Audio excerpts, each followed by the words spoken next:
2014 will be remembered as the first session in many, many years where the legislature was not facing a deficit. It will also be remembered as one where the legislature passed historical legislation with far-reaching implications, including raising the minimum wage, medical cannabis, and protections for pregnant women and nursing moms. The minimum wage bill signed into law on April 14th will raise the state's minimum hourly wage to $9.50, phasing it in by 2016 and indexing it for inflation starting in 2018. Representative Ryan Winkler, a DFLer from Golden Valley, who sponsored the measure with Senator Jeff Hayden, a DFLer from Minneapolis, says once the $9.50 rate goes into effect, 350,000 Minnesotans will receive a raise.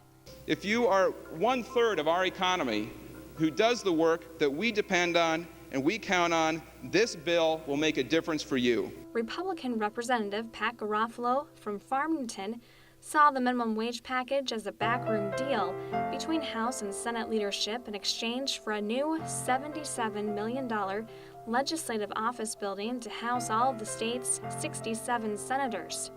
Part of the reason the new building is slated for construction is to give senators a place to work once they move out of the Capitol as part of the extensive restoration work on the more than 100-year-old building. Make no mistake about it, what's happening today, members and members of the public. What you are seeing today is a bargain among thieves. Small business owners having money taken from them to pay for the Senate's new Senate office building across the street. That is what is happening in this legislation today. That was the thievery bargain that was negotiated last weekend. When the Senate agreed to this, the inflation mechanisms in this bill were the direct trade-off for this legislation. And when you vote for it, you are empowering those decision makers to engage in that decision making again. Supporter of the minimum wage increase, St. Paul DFLer, Representative Tim Mahoney, said the law's passage was not contingent on the legislative office building. I don't think this is a trade-off between small businesses and a Senate chamber. I think this is a trade-off of helping people live a better life by making a decent enough living that they don't have to have the state pay for their housing, that they don't have to have the federal government pay for their food stamps. I think this is a great trade-off, minimum wage, for a better life for many people in this state. Governor Dayton also signed the Women's Economic Security Act into law on Mother's Day, May 11th. Sponsored by Representative Carly Moline, a DFLer from Hibbing, House File 2536 reduces the gender pay gap through increased enforcement of equal pay laws. It also improves working conditions for pregnant women and nursing mothers and extends unpaid parental leave from 6 weeks to 12. Representative Barb Yarusso, a DFLer from Shoreview, supported the bill. One of the things that we know is that when women are not successful, families are not successful. So when we help women succeed, we help families succeed. We help children succeed. We help everybody succeed. And we've identified a few areas of support that we can give. Andover Republican Representative Peggy Scott raised concerns that the bill could adversely affect businesses.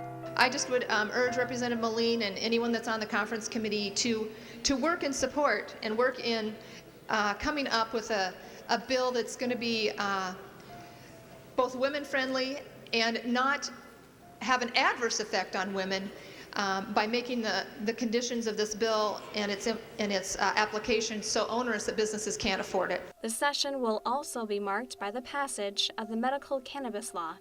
Sponsored by Moline, it will allow patients that suffer from conditions such as glaucoma, multiple sclerosis, cancer, and chronic pain to use medical marijuana, and an observational study conducted by the Department of Health. The issue stirred up much emotion during session. People often want to avoid this topic because of the controversy that surrounds it.